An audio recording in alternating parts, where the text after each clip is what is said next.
What's up guys, welcome back to the next video, to the second video in learning JavaScript. So in this video we're going to show you guys we're going to explain the history of the JavaScript, why it's called JavaScript. Okay, so when you guys know the history, then you guys know why it's called JavaScript.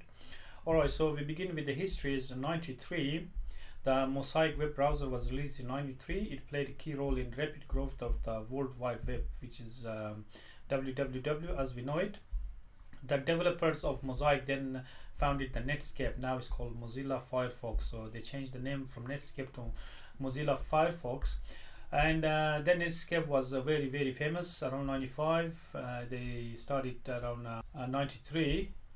So ever since from 93 they still competes. The first it was competing with Internet Explorer, and now it competes with Chrome. Any other web is very popular and open source. And it's very exciting. You guys can do anything with this web browser. You guys can learn the JavaScript. You guys can, JavaScript, don't get me wrong, you use JavaScript, you guys can learn with any other web browser, but because Mozilla Firefox is open source, so you guys can do a lot of you guys have a lot of options that you guys don't have with, say, Chrome or Microsoft Edge, Internet Explorer Edge. Alright, so I'm going to show you guys what options you got, but at the moment, because we're going to go on the history of the JavaScript, so I'm going to, and then in the future videos I'm going to show you guys the different options that you guys have with Mozilla Firefox. At the time, the web pages were static, they're not dynamic after the page loaded into the browser. Okay, so at around 93 there are only, I think, 300 web pages, and they're all static, they're very crappy. It has very old say color, and the color, everything were everywhere, so all you could see the few text here and a few page images, but that was enough for to impress anyone, because at that time there were only 300 web pages, and there was used to be a directory with the names of those web pages. That's it. So even if you had a computer, you had like American Online and Yahoo and a few Sun Microsystems. You had Netscape. You had only few pages that only very powerful companies could afford. So there are only a few web pages around the internet in 1993. So, and all the web pages were static and not dynamic, and I'm going to shortly tell you guys what it means to be static and not dynamic. As you guys see, not dynamic is that nowadays if you guys see animations, you guys see that if you guys shrink your browser, every the web pages get shrinks. If you guys put inside the mobile phone, it shrinks. That's called dynamics.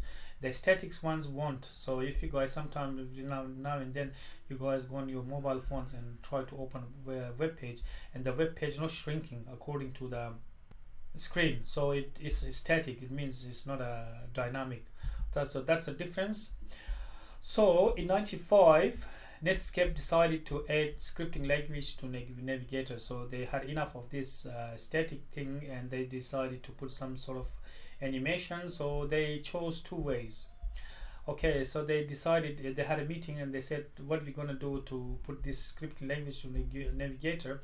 They start collaborating with Sun Microsystem to add Java language, and I'm going to show you guys now why they started collaborating with Sun Microsystem to add Java language. If you guys know Java language, as I said to you guys in the previous video, Java is object-oriented general purpose programming language, and it was owned by Sun Microsystems. So because the Sun Microsystems invented JavaScript, it was taken over by Oracle. So if you guys see if you guys want to go in now JavaScript, download Java language, you guys see Oracle, not Microsoft, because it was taken over by Oracle.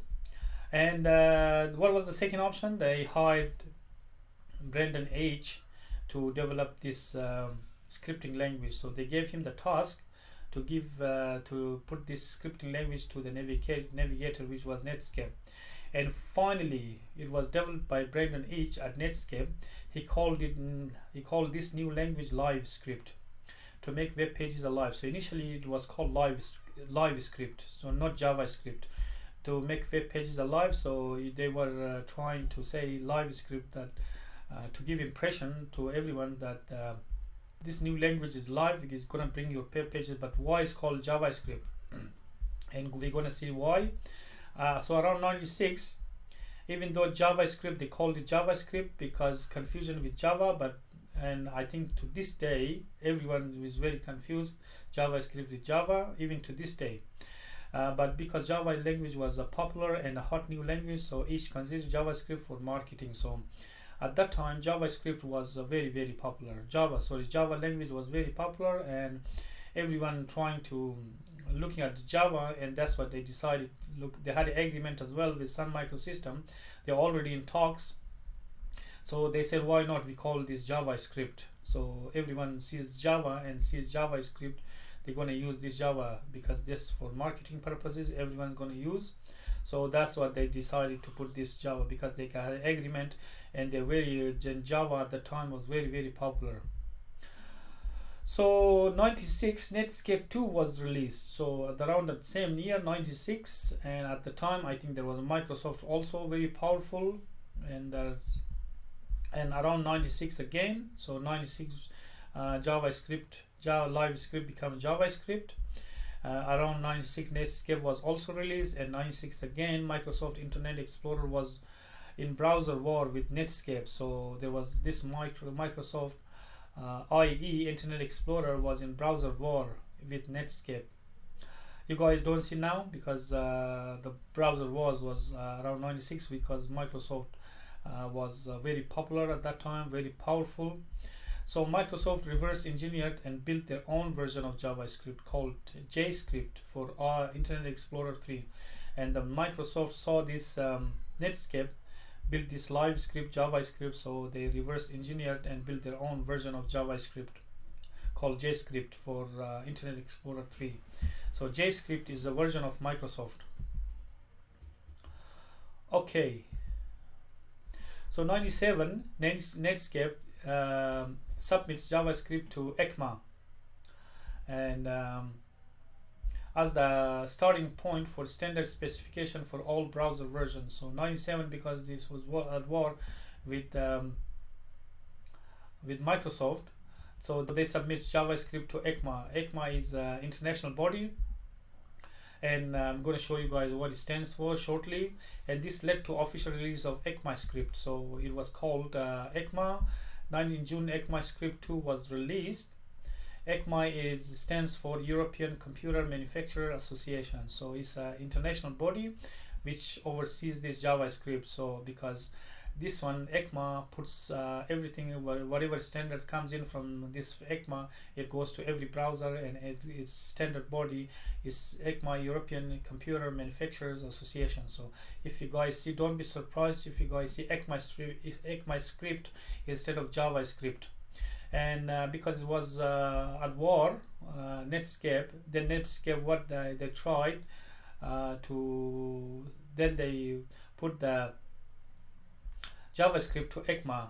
ECMA is an international body that oversees the standard specification for all browser version, and this led to official release of ECMA Script. So don't be surprised if you guys see this ECMA Script to instead of JavaScript.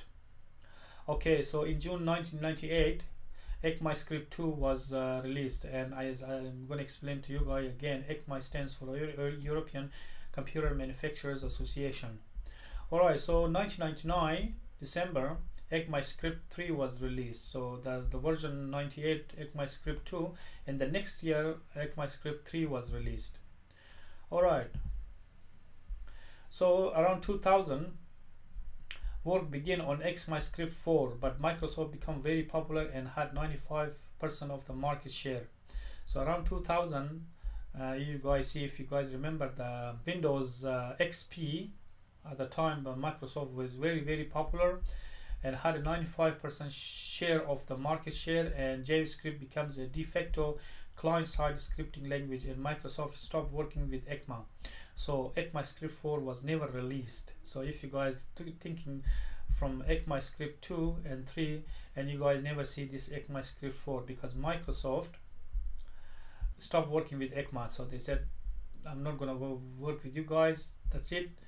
Because why? Because Microsoft had their own JavaScript, and they had a 95% share of the market share, and JavaScript become a de facto client-side script language. So they push their own JavaScript version of their JavaScript, and because it becomes a de facto client-side scripting language, that's why they stopped working with ECMA. So ECMA Script 4 was never released. Okay, so 2004, come along 2004, Netscape became Mozilla and Firefox was released. So that's what you, to this day, from 2004 all the way now till now, you guys see this Mozilla instead of Netscape. Mozilla and Firefox was released. All right, 2005. So around 2005, Jesse James Garrett released the white paper, which he used the term Ajax. And we're gonna show you guys. I'm gonna go make another videos series on Ajax, because it's very, very important. And I'm gonna show you guys what Ajax means. And JavaScript came into fighting ring. So JavaScript was very down at the time from 2000 to 2005, because JavaScript ruled that the market, and they had a 95% share, and they suppressed this JavaScript, and because ECMA Script 4 was never released. Alright, so around 2005, because ECMA is international body, and it's open source, European Computer Manufacturer Association, and I'm going to show you guys, in computer we have a closed source and open source, and open source always wins. Microsoft called Linux around very old, around 2000, is like a cancer. They said that Linux operating system is cancer. So, and now come along 2021, 2020, when Linux rules. So because Linux is open source, so open source always wins. Why? Because it's a people's, it's open for every programmer on the planet. So it's open for everyone to come and contribute something from somewhere, from some country. Someone's gonna help you guys to rise again. So Jesse James, around 2005, Jesse James Garrett released a white paper which used the term Ajax, because he invented this Ajax, and JavaScript came into fighting ring to compete with Microsoft. Now it's stronger with a lot of muscles and energy. Why? Because it's open source with the people's power.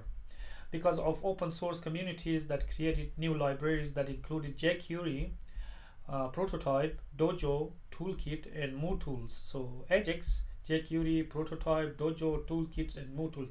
There is no way for Microsoft to come and compete with any of these, because it's a people's power. It's a programmers around the world that created new things. It's called Ajax, which is nowadays used in Google Maps, and you guys see a lot of use. And we're gonna go on this, make new series, because you guys need to learn this Ajax. You guys see Ajax in Windows search, when you guys type something and options come in straight away. That's called Ajax. jQuery is a new library of JavaScript, Prototype, Dojo, Toolkits, and MooTools. They're all libraries of JavaScript. So it was released in 2005. 2008 came along. Google Chrome came with V8 JavaScript that was fast with JIT, just-in-time compilation. So this JavaScript become more and more powerful, because 2008 Google launched this Chrome, came in V8 JavaScript that was fast with JIT, just-in-time compilation. And keep in mind, Google also supports the open communities, open source, and they have almost, except this Google, you guys see this Android, and a lot of Google products are open source. So they put it open for every developer on the planet to work. And Google also helps with Linux, because Androids are Linux. So there you go. Google Chrome came in with V8 JavaScript, and it was fast with JIT, just-in-time compilation. As I said in the previous video, I'm going to show you guys what it means to be JIT. JIT is just-in-time compilation, and you guys go on Wikipedia. If you guys don't understand this JIT, then it's going to show you guys what JIT is. Okay, 2009 December, ECMA Script 5 was released. So ECMA Script came into, if you guys look at here, ECMA Script 4 2000 was never released because Microsoft stopped working with ECMA. So in 2005, with the help of open source communities and programmers around the world, 2009 December, ECMA Script 5 was released. In 2016, ECMA Script 6 was released, now standard around the world. Okay, so we're going to show you guys the ECMA Script 6 because it's a standard around the world. Alright, so as you guys see in this history of the JavaScript, very interesting history, how the Microsoft and Netscape, they competed on JavaScript, and how these libraries came in. Some people are very confused about the Ajax, jQuery prototype, Dojo toolkit. They think this is separate from JavaScript, but this is the library of the JavaScript. So if you guys look at here, if you guys can learn any of them, but the popular ones are Ajax and jQuery.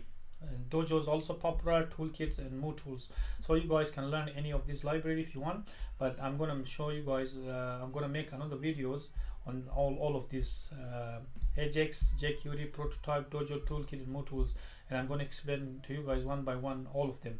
Alright, so now we're gonna go in this series, we're gonna go in ECMA Script 6, and now it's standard around the world in every browser, in every country, and every, you guys see that in Chrome, you guys see in even Microsoft Edge, now they have a JavaScript, so they are no longer at the war. So don't worry, because ECMA Script 6 is standard around the world, so it's the ruling around the world because the open source communities, it lives inside every browser. So you guys don't need any special software to install JavaScript because it's already inside your browser. Alright guys, that's it for this video. Thanks for watching. I'll see you guys in the next video, and bye.